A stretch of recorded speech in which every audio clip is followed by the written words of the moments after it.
Everybody, and welcome to the Test 1 Super Chill review. Like, I can't even remember what the overall name of it was because I wanted to cram everything in. If you haven't said hey in the chat already, say hey to everybody here. I think one of the things that's rough about a review like this is that we don't get to, sorry, I'm putting my phone on Do Not Disturb so I can focus on you guys. I wanted to do a setup that let us all kind of talk together like on Zoom, but I also wanted to set it up so that people could watch it after without like a crazy Zoom link. So here we are on YouTube. I hope you guys are enjoying my choice of music here. What I decided to play for you guys is something that was chill and easygoing, but also like was something I could share with you. There should be a link in the video description if you want to check out this playlist your own self. It's the Gamechops and Chill playlist on Spotify. These are like their chill lo-fi remixes of video game tunes done by oh no, that's horrible. Give me a second, guys, to see if I can fix up what's going on here. I think I have overwhelmed my poor CPU. Give me a second here. I know there's a little bit of lag on the video, but if you could jump in a chat and tell me if the stutter is fixed at all. I want to try to make this a little bit easier. So yeah, what do you guys think? Is the stutter any better?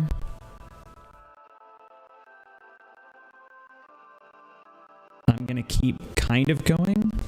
Oh no. Okay, give me a hot second to see if I can fix this up.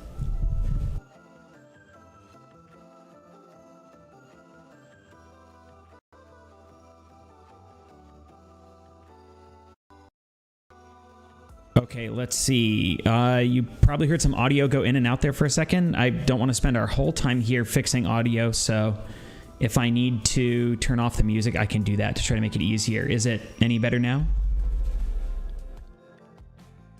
Okay, super cool. All right. I use the old school, like unplug, plug it back in. Thank you guys so much. Everybody who jumped in and told me that we were running into trouble.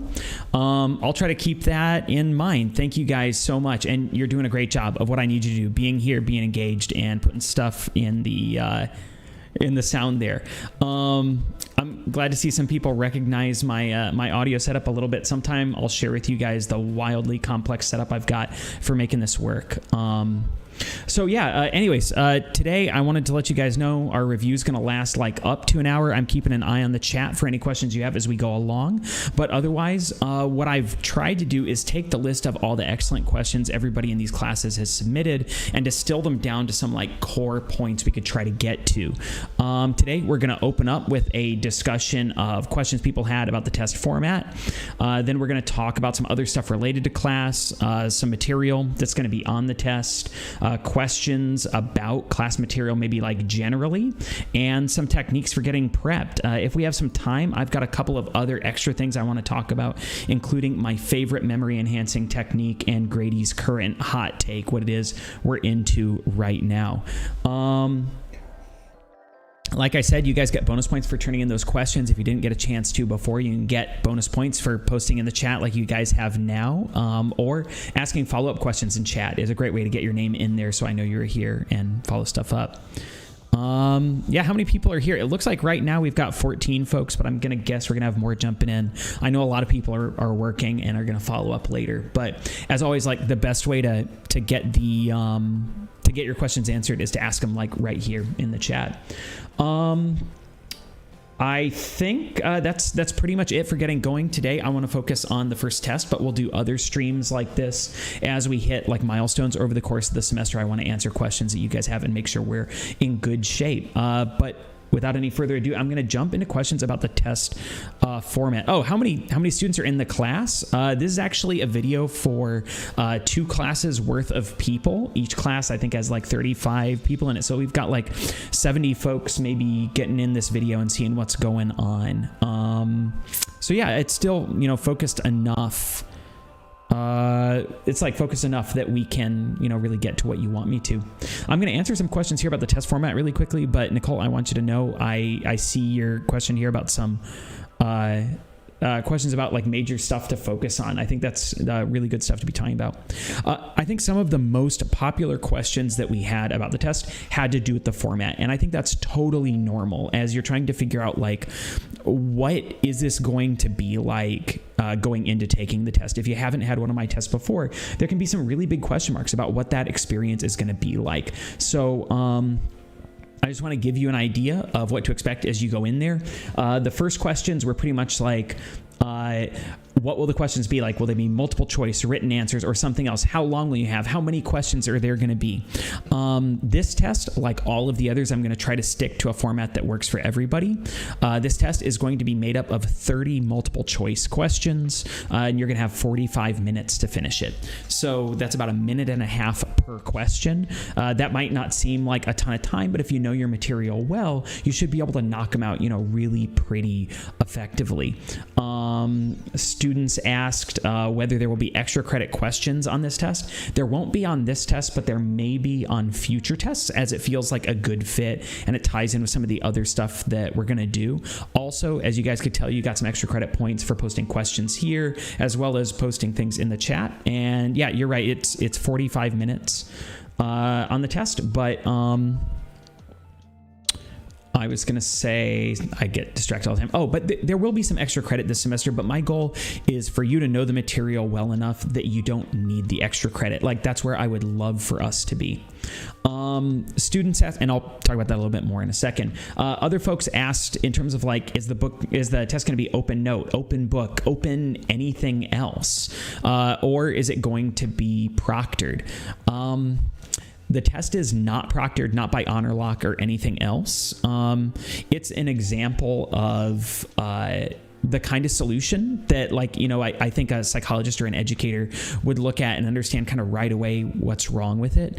A solution like HonorLock or ProctorU is meant to keep students from cheating. But in the end, what we really see is that while something like HonorLock or ProctorU might keep a really small number of students from cheating, what it really does to the rest of the student body is not worth it, right? If you're like a lot of people, you deal with test anxiety on the reg anyway, and then having somebody watch you take the test through your camera is not going to help anybody out like at all. It just tends to ratchet that anxiety up. And then they interrupt you over the course of your test to say like, hey, we noticed you looking off screen, or we heard somebody talking in the background. And especially now with all the COVID stuff where like, I want you staying at home and not going to places, you're going to be there with your roommates or your family or your kids or your friends. And again, you don't need somebody like on the internet like making you even more anxious about that. So the test isn't proctored, but that's where that really tight deadline, like that timeline comes in, only 1.5 minutes per question, because you can use your book or your notes or the internet. But if you try to answer those questions using those resources, you're going to have a really hard time. Like regularly, that's where I see, like, it's pretty easy to see, the students who got a 5 out of 30 or a 6 out of 30 are the students who didn't study and then ended up having to use those resources and panicked and had a really hard time. So preparing ahead of time really helps you out a ton. Another question students asked had to do with whether or not you had to take it at a specific time. Is it a specific day or time? The test is it's due on Friday at 11:59 p.m., but you can take it anytime. In fact, the test is open now and it's been open since Saturday. So you can jump in, do it anytime at all. We won't always have reviews like this, so you don't always have to wait until after Wednesday either. Really, any time that works for you is good. There was something I was going to hit about the time limits and stuff, but I think that pretty much hits it. Oh, what I was going to say is you can go ahead and take a look at the test and the instructions pretty much anytime you want to, meaning like right now you could go and see that and make sure you're ready for like the time limit, the number of questions, stuff like that. But make sure you don't click start quiz until you're ready to take it, right? I appreciate Zaiden jumping in and saying that they have major test anxiety. I think a lot of students are really shocked to learn that pretty much everybody suffers from test anxiety just because the way that this stuff is set up. One thing to keep in mind about a test like mine is that you have a lot of them. I think you have 7 tests this semester and your lowest one drops. The whole idea there is that no one test is weighted, like no one test is really that big of a deal. Also, my tests are worth less than they've ever been worth. Instead of being worth 50% of your grade like they were in the past, they're only worth 40, and then your lowest one drops, meaning that like this first test is a really great opportunity to learn how these tests work, to learn how the class works, to learn what my questions are like, so that if you stumble a little bit on this first one because you don't feel like you were as prepared as you'd like to be, that is okay. Like, we can take tests in the future to replace those, but in the meantime, what would be really cool is if you feel stressed about it, just reach out to me, get in touch, and we'll do a Zoom call or a phone call, or I'll email you and we can strategize how to do even better. We're going to talk more about the material on the test and other class stuff, but first I want to share with you guys our current Grady's hot take. Right now, Grady and I are super into a show on Netflix called Hilda. We started watching it when Grady was sick and had this bad fever and he wouldn't chill out, and I clicked on the first thing on Netflix that it would recommend, and it was the show Hilda, which is like, I think it kind of joins the ranks of great cartoons that are meant for kids but appeal to adults too. If you enjoy things like Adventure Time or SpongeBob or any of that stuff that again was like meant for kids but ends up really appealing to adults, I think you'd like this too. It's kind of funny, it's kind of contemplative, and it's based on a really great comic book series, which I actually have ordered from local bookstores now so that Grady and I can read these books too. There's a particular episode, the second one, called The Midnight Giant, that he loves. So if you were to jump in anywhere, you could watch the first one as a great place to start, but the second one, The Midnight Giant, it's a little disconcerting that Grady's always yelling about giants and Jorgen, but it's because this is his favorite thing ever. I'll go ahead and make more recommendations as we move through the semester here, but I wanted you guys to know about Hilda. Absolutely. So, before we get back to the test, a couple of questions about class stuff generally. One person asked, what's up with the interesting or odd assignments? It looks like we have an assignment where we literally just have to draw. It seems kind of odd for a course. So, what does this really mean? Thank you for saying Grady is cute. I think so also. Sometimes based on the titles, it can seem like something like this doesn't make a whole lot of sense, but it's because of the title that I thought was clever in the first place. But rest assured, when I give you guys an assignment like this, it isn't because I just want you to draw a picture to waste your time. It's because I really want you to get something out of it. The drawing assignment is one of my absolute favorites, for example. And this is because I don't just ask you, sorry, I'm trying to keep my phone on silent here. It's because I don't just want you to draw pictures. I want you to use a study technique that worked really well for me. A couple of the chapters that students regularly struggle on every semester are the ones related to the structures of the brain and the nervous system, because it can feel like memorizing all of the parts of the brain and nervous system are like a lot of things to learn about. And so what I did is I thought back to when I started in my graduate program in neuroscience, having like essentially faked my way into it. Shelby's right. They were talking about visual encoding, but also a little bit of semantic encoding. I think it's great that you're pulling that in, this information from the memory chapter, and ultimately like looking at this information in new and more meaningful ways. Like that is really the key element, more meaningful ways. When we try to memorize parts of a nervous system, like I tried to do when I first joined my graduate program, it's just like this list of terms that doesn't mean a whole lot, like term, definition, part of the brain, and what it does. But as you'll see, we do a lot this semester. If we try to make it more meaningful, try to get an idea of what that part of the brain is shaped like, where it's located, the other parts of the brain that it's connected to, and what it does, all of a sudden you give it meaning, you give it context. And that's where we take that term, we give it semantic or meaning-based encoding. We visually encode it, getting an idea of where it is and what it's connected to, and then also like kinesthetic encoding as you draw that picture. Using multiple kinds of encoding and multiple sensory and memory systems is a huge part of learning something really well. A lot of these things we can think of as kind of like psychology memory hacks to learn stuff better, and that's why I'd ask you to do some of these kind of off-the-wall assignments, is because they'll help you learn this stuff even better. We'll hit more study tips like toward the end of the Q&A session here. Second question, how might the psychology course help me in life, even if I'm not moving toward a psychology-focused degree?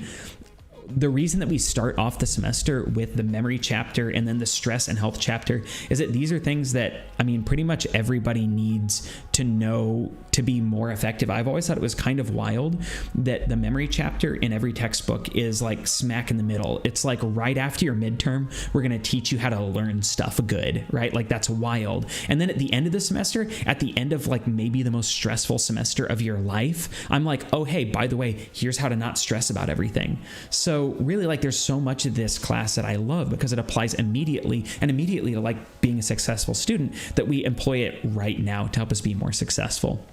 In terms of material, not just in the class generally, but material on the test, I've got a handful of questions that people ask there that I want to hit really quickly.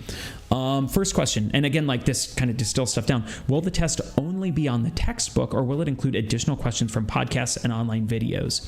So here's the deal with the podcasts and videos. If this were an in-person class, every week I'd give you a chapter to read, and then we'd get together for like a lecture, discussion, activities, stuff like that, right?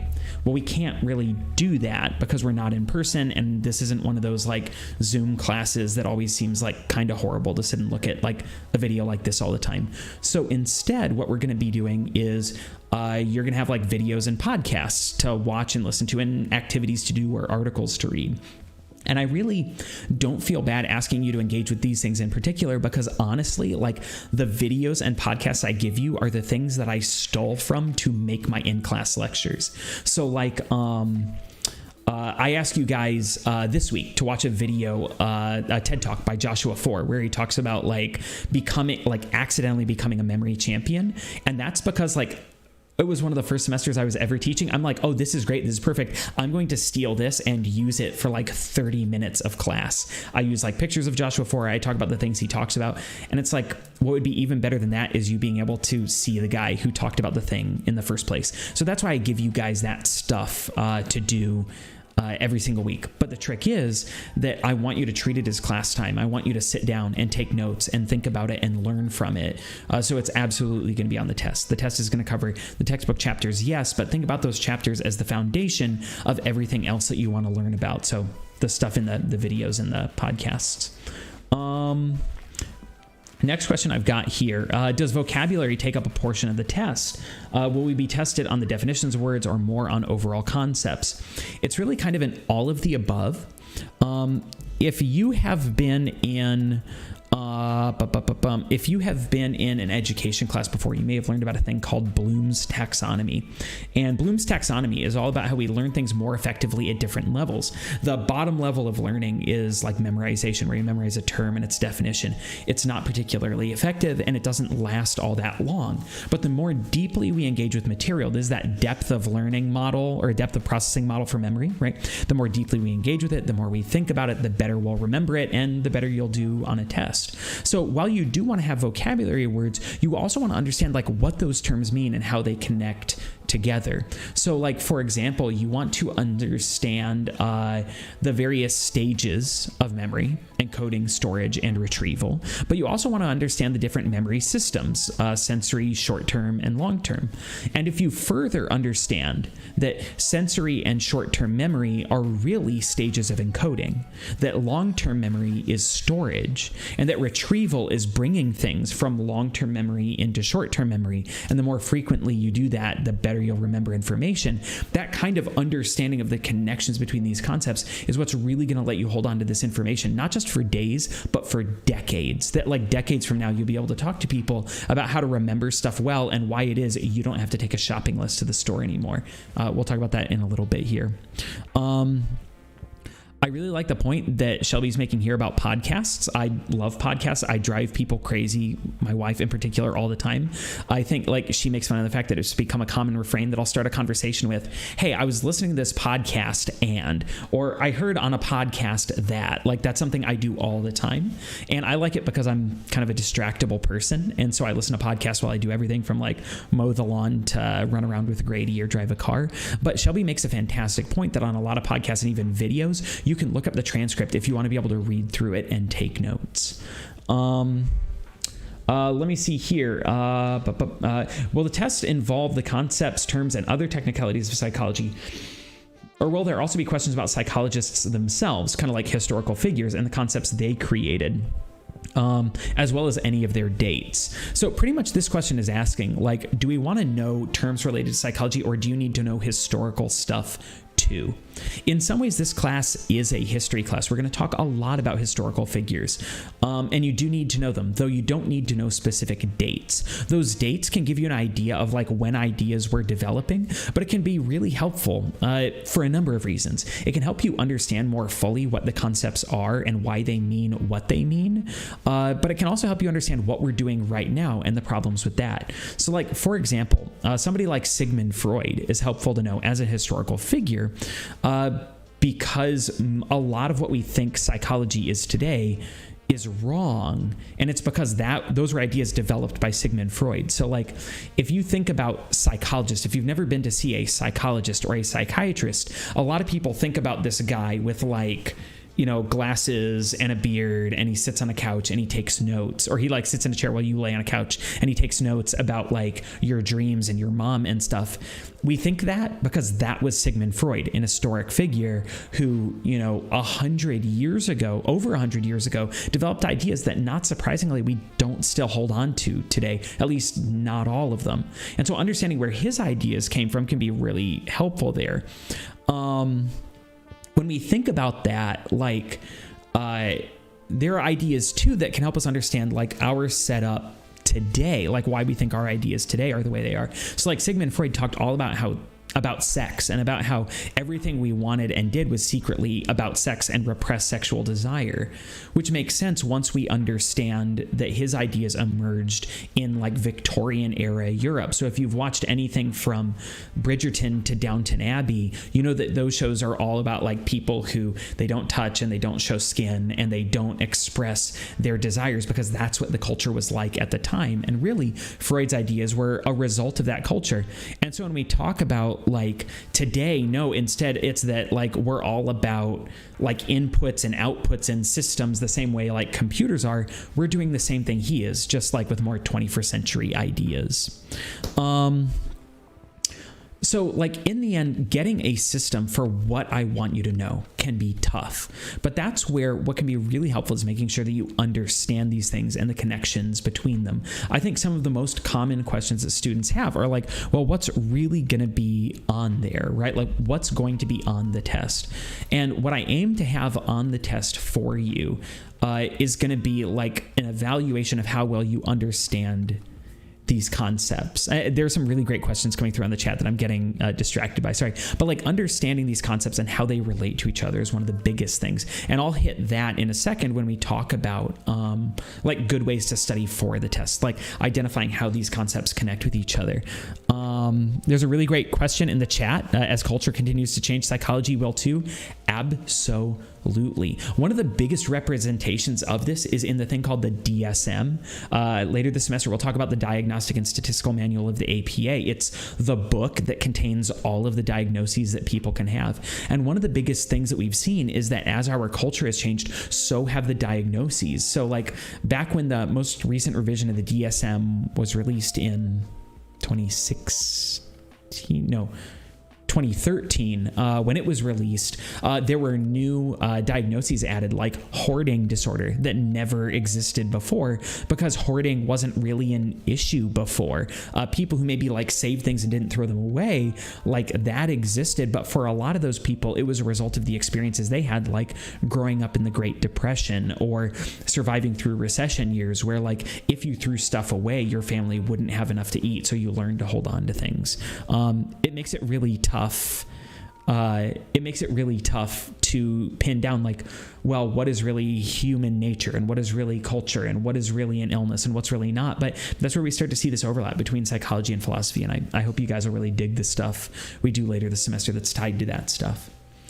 One other quick question. Somebody asked, since I'm asking you to know everything that's like in the textbook, that's in the videos, that's in the podcasts, like, how should you study that material? What you really want to do is think about the textbook as the foundation, right? Like you want to know the terms, you want to know the big ideas, you want to know the people, but then think about the podcasts and videos, especially the stuff that I record, as the things that I think are really important for you to know and understand. Like that's the stuff that I took time to record or to find and embed in Canvas. Like that's the stuff I thought was really, really important. So that's a really good place to focus on developing your knowledge further. All right, so I am going to jump. I got a couple of really great questions about memory. For example, like asking about my experiences with improving my memory. What a lot of people don't realize, and I want to just reference really quickly to Zayden, and I hope that I'm pronouncing your name correctly right there because I just have the text in front of me. But Zayden makes a point about like 80% of your brain power has been saved up on like random stuff about video games. And I think most of us are like this, and we can usually ask ourselves why that is and identify, like, if we can identify why we learn that stuff easily, we can then apply that to learning the stuff maybe we have a harder time with. Joshua 4 had the same like kind of question. Why do we learn certain things like faces really easily? You can recognize somebody you've seen before with very little effort, but have a really hard time with a name. You can learn the lyrics to a song that you love really easily, but struggle with names and days from history. And that's because certain kinds of information were hardwired to learn more easily, like faces and locations. But also because there are certain kinds of information that we like more, it refers to us more, and we give it our attention. So the things that we give our attention to, and this question about how I've improved my memory mostly comes down to like training myself to pay better attention to the things I need to pay attention to. One of the biggest sins of memory is inattention, that when we get distracted, we dump the stuff that was in our brain to begin with. So getting distracted while we're studying, getting distracted while we are reading, getting distracted while we're doing homework by things like video games. And I don't just mean like you take a 15-minute break that turns into a 2-hour break, but every time your phone goes off with a notification, every time something comes through on your computer, you get distracted and it gets really easy to lose information. So one of the biggest things to do is to start with like reasonable expectations for yourself, small chunks of time spent dedicated to studying, but to make sure you absolutely will not be distracted at all in those chunks of time. You could start with 10 or 15 minutes and eventually build up to hours of time spent studying, but every time you get distracted, you lose what it is you were working on.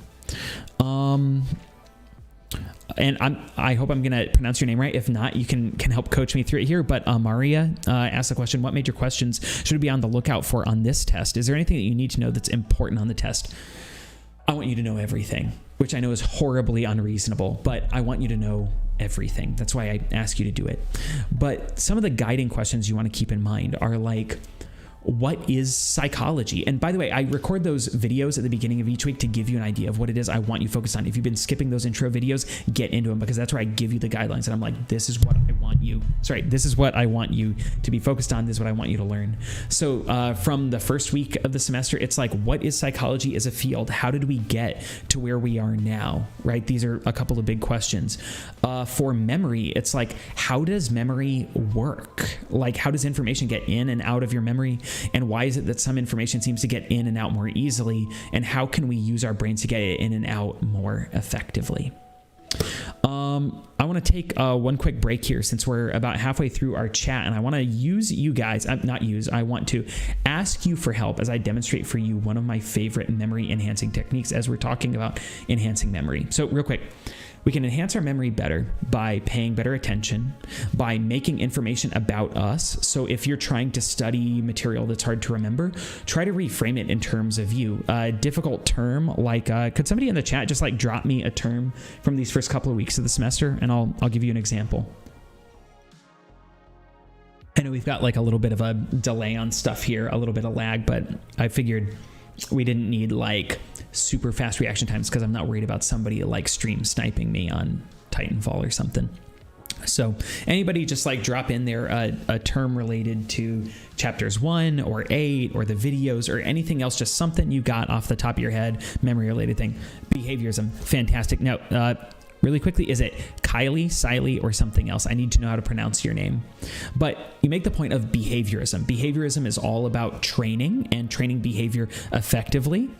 So when we think about training behavior effectively, really behaviorism is about like stimulus, response, consequence, that in a certain context, you need to do a thing to get a, thank you, Kylie, to get a reward or avoid some sort of punishment. We'll talk about this in a lot of depth. And it's a great example as I talk about, you can't see one of my dogs, Elijah is here with me now. By reframing behaviorism in this like laborious memorization of operant conditioning, stimulus, response, consequence, positive, negative, reinforcement, and punishment, I can think about the kinds of consequences that have worked really well for somebody like Elijah as opposed to stuff that does not work well. Elijah, when he first came to us, was a puppy and he struggled with going to the bathroom outside. He would sometimes do it inside. And one of the things that we know now is that using punishment to retrain that, rubbing his nose in it, does not work that well, because really all it does is train him to avoid the punishment. So he would do something like go poop in the closet and then run away in hopes that we wouldn't find it. This is something called the self-reference effect, that making it about yourself makes it more memorable, as well as making it concrete, making it like an example. If instead I made use of a reward, what's called a positive reinforcement in this case, to reward him for going outside, I could take him outside every 2 hours, and when he goes potty, I give him a treat. He makes this association much more effectively between the specific behavior I want, going potty outside, and getting a treat. So that's a really great way to learn stuff. I got some other really good stuff here. I like Zaiden's recommendation about giving yourself absolutely nothing else to do and forcing yourself to study. One of the things I often struggle with is having other stuff that I want to do. I don't know how to get I don't know a quick way to get my start menu up here, but if I showed you, I would have a long list of games installed on my computer. One of the things that I did to help myself out to avoid doing things like playing Destiny or Titanfall or whatever I feel like playing at the time is I created a separate account specifically for getting work done, so that in order to play the games that I want to play, I'd have to log out, lose my work, log back in the other account. And that gives me like just enough time to realize like maybe I shouldn't be doing that and end up doing the thing that I want to do. As we talk about ways to improve ourselves, I want to give you guys like a delectable morsel of a way to improve your memory today, something you can use. If you're not taking notes now is a fantastic time to take some notes on a really fantastic technique. This is a video I had wanted to record for you guys before, but I didn't have a chance to, so I'm going to teach you my fantastic favorite mnemonic technique today, something called the peg word method. I love this because I am somebody with a really... I am somebody with a really horrible memory because I'm distractible, and I am somebody that, like, if I went to the grocery store, like, without a list, you could create a Venn diagram of nothing overlapping between what I'm supposed to get and what I actually end up getting. I have this long list of stuff I'm supposed to get. I go to the store. I can't remember any of it. I say, well, what am I supposed to get? Stuff we need. I think chips and beer, and that would be like it. It would be like tortilla chips, salsa, and beer, and I would forget absolutely everything else I needed.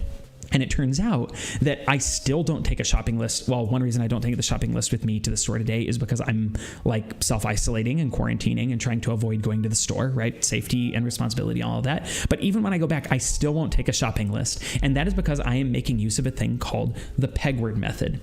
The reason that it is really hard to remember a shopping list at the store is because it's this list of unrelated items. And it's really easy to lose items off of the list and to end up adding things in that didn't belong in the list in the first place. And today I can keep this list in my memory perfectly, whether it's 10 items, 20 items, I could do 100 items. And it's not because I'm really smart, it's because I have this really fantastic technique. And this technique makes use of really the basic technique of taking something that's hard to remember and making it easy to remember by making it memorable, connecting it to something else. So what I need your guys' help with really quickly, I need everybody to jump in the chat and give me some stuff to buy at the store, right? I need a shopping list of items that are hard to remember. You can be as specific or as general as you'd like, but I need at least 10 items for my shopping list here really quickly. So just go ahead, drop in the chat whatever I need to get. Okay, I see some good. Milk is a popular item.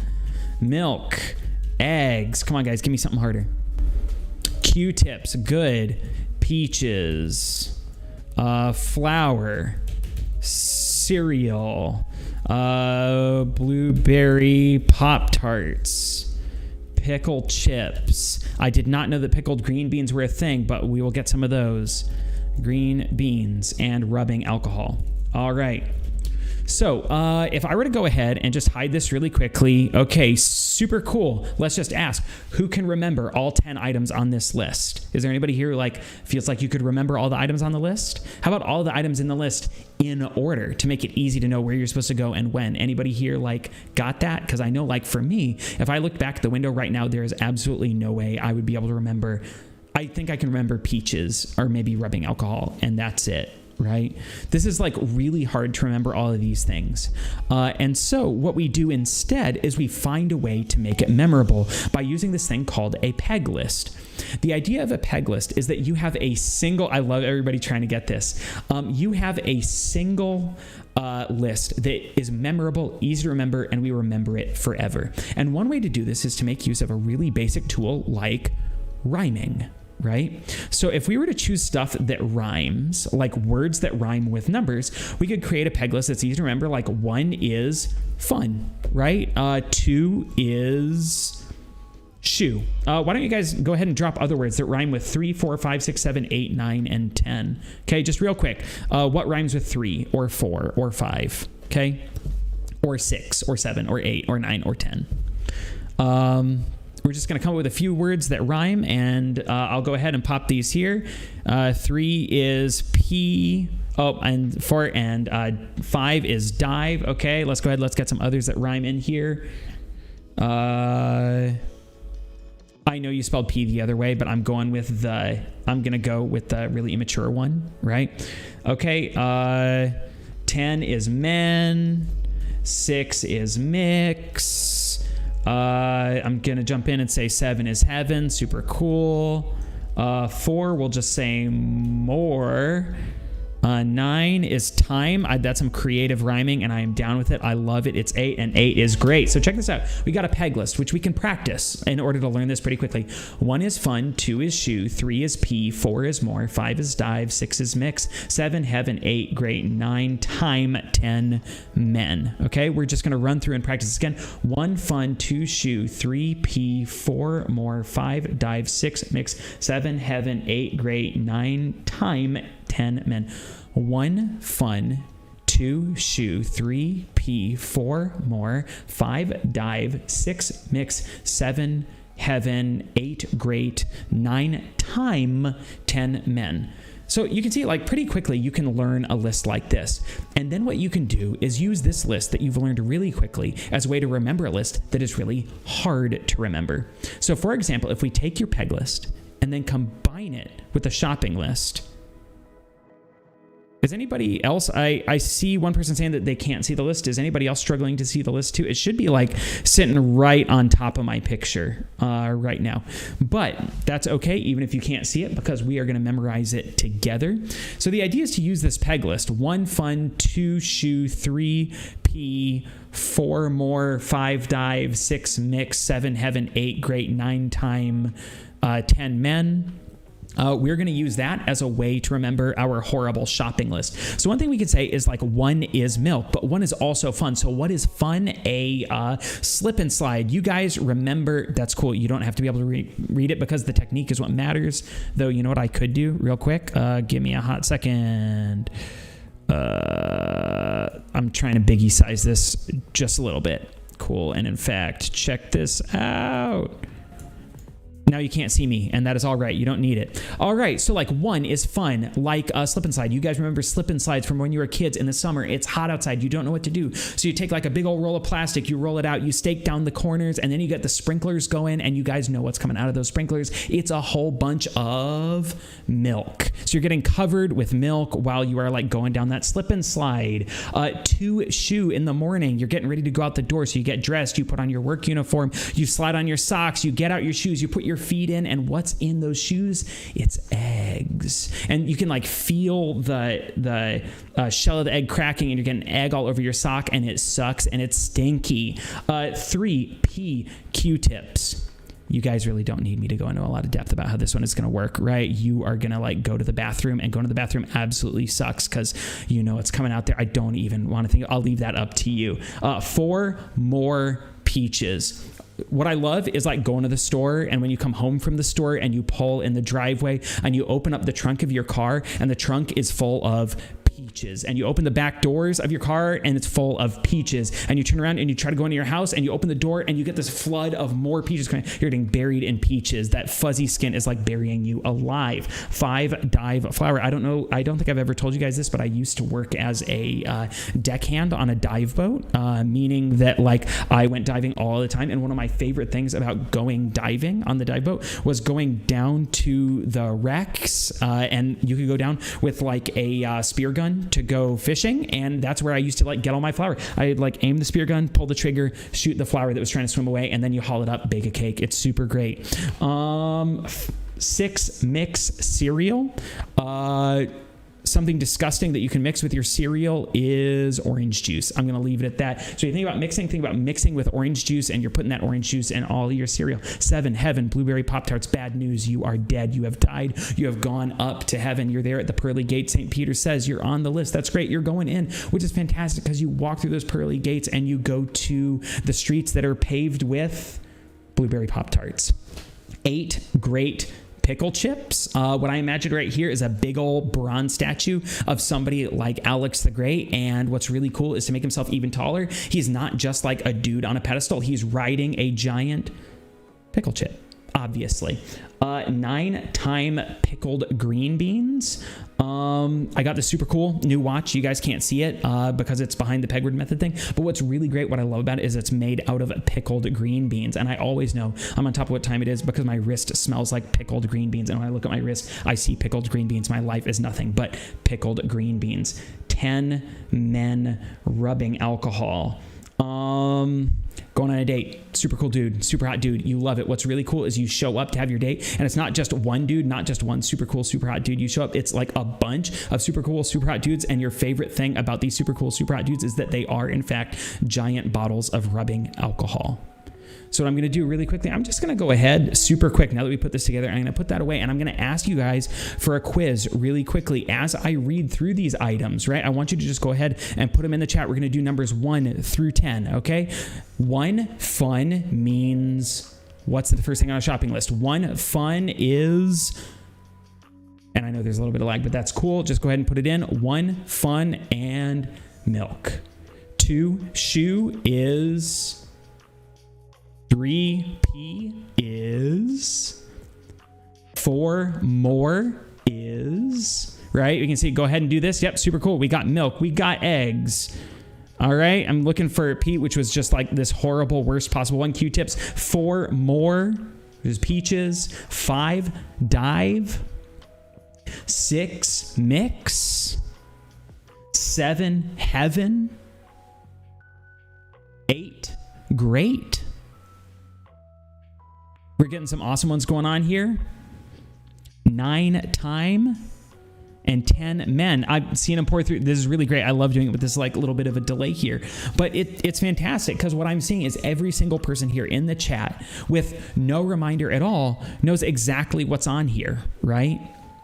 And the reason that this stuff is memorable is that we made it memorable. We made it visual. We made it funny. We made it kind of ridiculous. We made it kind of naughty, right? And by doing these things, we end up taking something and making it easier to remember. It takes a lot more effort, but it works way, way better. That's why I like this thing, the peg word method, right? So, when you're asked, like, do you need a shopping list to go to the store? You're not just super smart. You don't just have a great memory. You have this ridiculous list in your head that you can use every time you go shopping. The cool thing is you can use the same peg list, that like funny rhyming word list. You can use that same list for every single list that you want to remember. Let me see here really quickly. There was a question in the chat earlier that somebody asked that I wanted to make sure I got to. I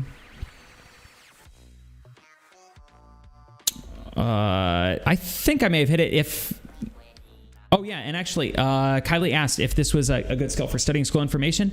If other people think so, absolutely, but I use this all the time. I also use it as ways to like remember people and their names and stuff. You find something their name rhymes with, it might make you laugh like a little bit, but it's also a really great way to remember people. So from here, we get into some big questions about prepping for the test and how to do it. And this is where we're going to like spend the last 15 minutes here. Is there a study guide? No. And the big reason there's not a study guide is that I want you to know everything, right? So distilling it down to a list of bullet points or something like that is, oh, see, now Shelby shared with us the secrets of how waitresses remember all of our ridiculous orders. But, distilling everything you're supposed to know down to a list of bullet points wouldn't really be helpful. Like, I really want you to know and understand this stuff, to know what it means and how these concepts relate to each other. Which leads to that question of like, what are some good study methods for this class? Of course, learning the material effectively up front is the best thing to do. That way you're not scrambling to learn the material better in the last few days before the test. But if you are trying to like get this stuff done, one of my favorite things to do is to make use of a special kind of flashcard. It turns out that flashcards don't actually... Hey, Tina, I'm glad you are here. But in terms of using flashcards, like standard flashcards like those that are on... Quizlet, right? Those don't help particularly well for a couple of reasons. They really train you just to memorize terms, and they train you to memorize them in a particular order unless you randomize them. And even then, oftentimes we end up lying to ourselves about how well we remember something, right? You're like, short-term memory. Short-term memory is where information is while you're thinking about it, right? And we get to kind of lie to ourselves about how well we know this stuff. I think a lot of people, like Shelby's pointing out, like we like this for classes that really require memorization, but also because it helps us feel like we know information. It allows us to use a thing called confirmation bias to feel like we know information better than we really do. So what I like to do is expand it a little further, even if you want to use Quizlet. Take your stack of flashcards. Pictures are fantastic, but I like to use flashcards that have a term, a name, a big concept, or a picture on one side, and then nothing on the other side. So that when you pull the card out, you look at it, and instead of getting the answer right away, if you don't know the answer to something, you have to go and look it up. And I know that's not time efficient, and I know it takes a bunch of effort to do, but that's what's going to help you learn it more effectively. As Joshua Forrest said, if you want to remember something, you need to make it memorable. We need to put the effort in. Otherwise, it makes it really easy to blow right past it and not remember it. Kind of like when somebody in a conversation who you just met gives you their name and you blow right past it because you can't wait to tell them that like super awesome joke you were thinking of.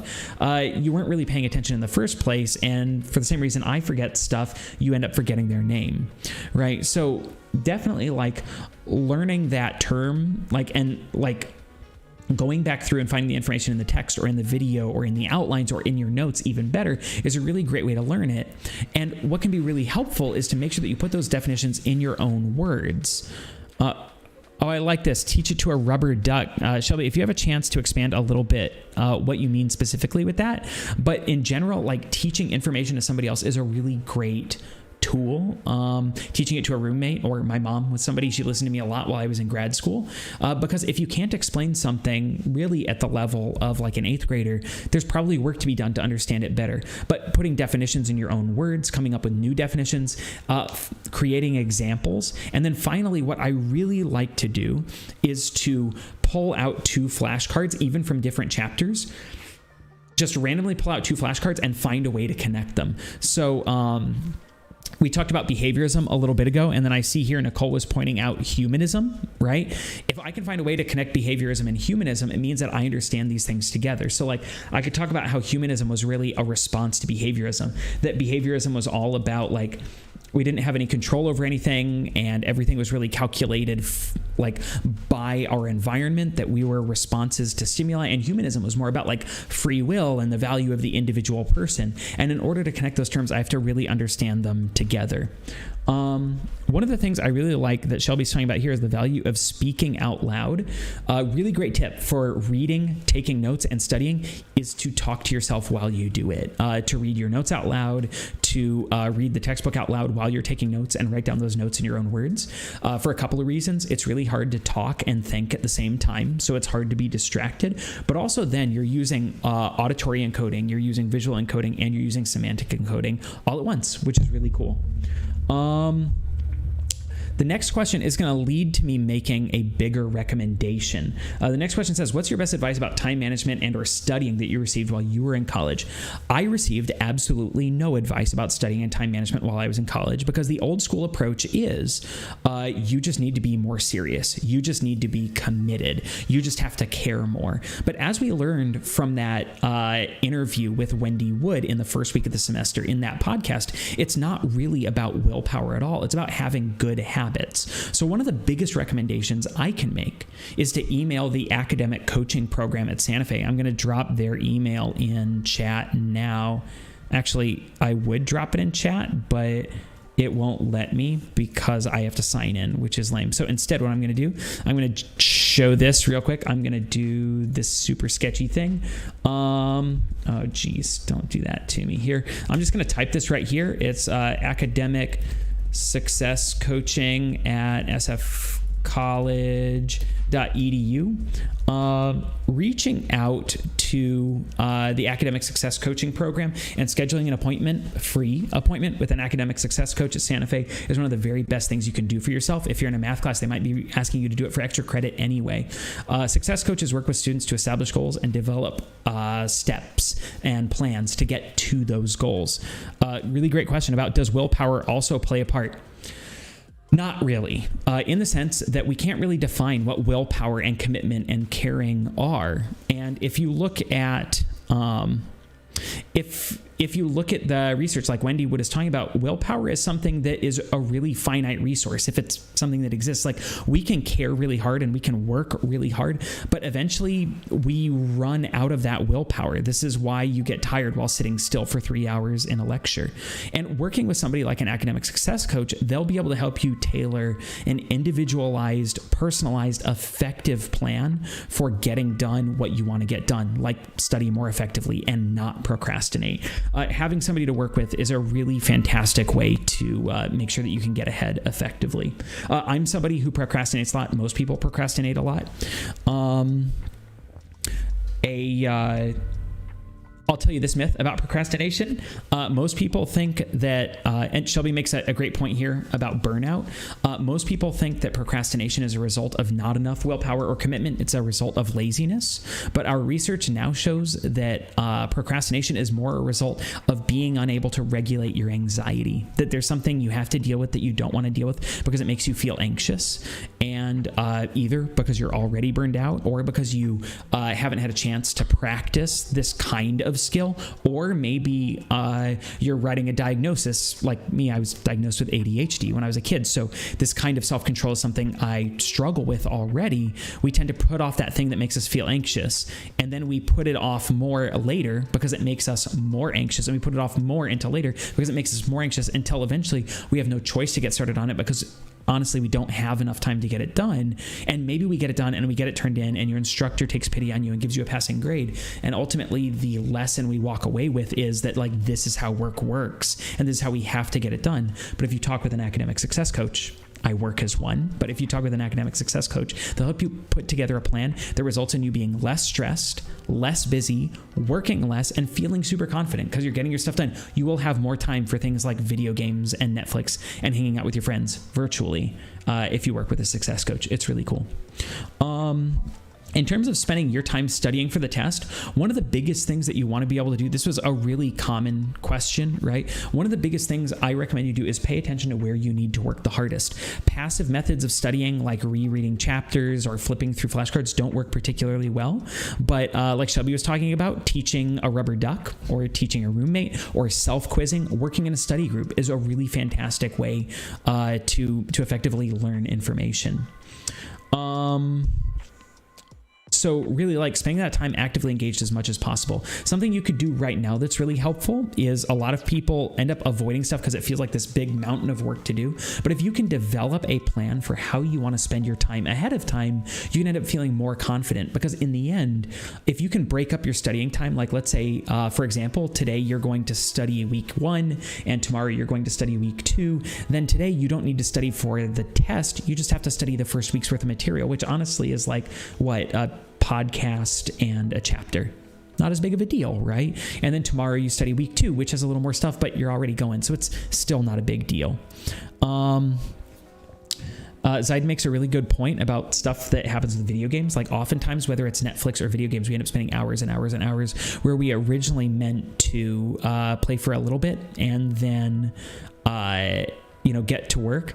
Part of this is that, like, saying that we love video games is a little bit like saying that we love Netflix. It doesn't say a whole lot because these are things that are designed to be loved. They're designed to be played forever. I mean, games in particular, like Apex Legends or Fortnite or Destiny 2 that are, freemium models, are meant to have these kind of addictive hooks that pull you in and keep you playing for hours and hours and hours and hours, right? And so finding ways to limit that, or like something I always struggle to do, but that I need to do, is like only do it as a reward for getting done what I need to do in the first place, can help protect that precious time that you need to be working on stuff. So I think this is one of my favorite points here. Being a realist with expectations is huge. And this is something that most of us may have learned from, even things like New Year's resolutions. We're going to talk about doing some self-change here relatively soon in the semester, but having realistic expectations is really big, because if you expect that you're going to sit down and study for 6 hours, that's like saying that, I'm going to lose 40 pounds between now and this time in February. It's not going to happen. And then when I fail to do it, I'm going to feel horrible, and I'm going to conclude that ultimately the change isn't going to happen anyway, right? Like, I'm just not meant to be that kind of person. So being realistic with expectations, if you're somebody who doesn't study a lot right now, starting with small pieces, like 15 minutes at a time or a half an hour at a time, and working your way up to longer stretches of time is way more realistic than saying you're going to sit down and study for 3 hours. It's not going to happen, right? So start with something realistic and then build up to the ambitions that you want to achieve. I want to see really quickly, I've got a couple of rapid fire questions. Would I recommend completing the review questions at the end of the textbook chapters? Yeah, absolutely. That's a really great way to learn that stuff. And then if you can connect those answers to the other material I assigned, that's really great. If you're looking for the answers to those review questions, you can find them on the OpenStax website. They have a student resources tab that you can access before you start reading the text. There's like a student resources tab that has those answers there. What do I think is the most important thing to doing well on the tests? Handful of things. Dedicating your time, biggest one. I say 12 hours a week at the beginning of the semester. Not every week is going to be 12 hours, but making sure you're putting in time and that time is dedicated over the course of the entire week is really big. Remember that even though I post that weeks are like Monday through Friday, you can get started on each following week on Saturday. So like spreading out that time is going to be really big.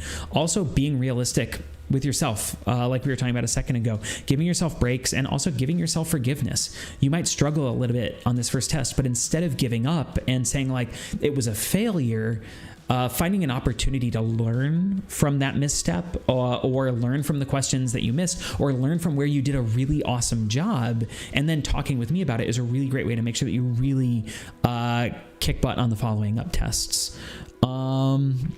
Really great question here about what would I recommend for somebody who has a really busy schedule and trying to study. Making a schedule is probably the biggest one. Also, talking with an academic success coach who can give you some really fantastic recommendations. Me personally, I saw a really great, Shelby made a recommendation about using a pocket-sized calendar. A lot of people love that sort of stuff. I have a really hard time with that because I'm not used to writing in a calendar. So instead, I make use of something I have in my pocket on me all the time, every single day, and that's my phone. So I use my phone to track my schedule. I use it to track my to-do list. I use it to track pretty much everything. But again, there are a lot of really fantastic resources that you can use, and that coaches can help you learn to use. If you're not ready to talk to a coach yet, just email me or text me or stop in during office hours, and I'm happy to talk with you about it. We're about out of time here. I got 2 minutes until the live stream I'm going to do for my social site class. So I'm going to go ahead and start us wrapping up here. There were a lot of really fantastic recommendations in the chat here. Tina makes a really great one. Taking breaks in the middle of your work is really big. Making sure those breaks don't run over is really important. But getting up, going for a chill walk, talking to somebody on the phone who will talk to you for just a few is really big. A couple of quick reminders. Again, you can get started on next week on Saturday. You can take the test anytime between now and Friday. Also remember, when you take the test, you're going to get a score. But remember that score is not necessarily a final score. One of the things that I do after you complete your test is that I open up the test, I review grades, I look at how everybody did on the questions, and a lot of times I throw out a handful of questions. So your grade may go up a little bit too. I hope that I gave you guys a little bit of confidence. I always feel like I need that stuff. I hope you got some chill vibes going. And if you'd like to listen to more of these really great tunes, check out Gamechops on YouTube. The record company that supports the artists who do these like video game covers, or you can listen to the Gamechops and Chill playlist that's on Spotify that I linked to in the description. So thank you guys for everything. I had a really great time, and I hope you did too. I'll see you in class, and yeah, I'm your Professor Ryan Keith, and this is Psychology.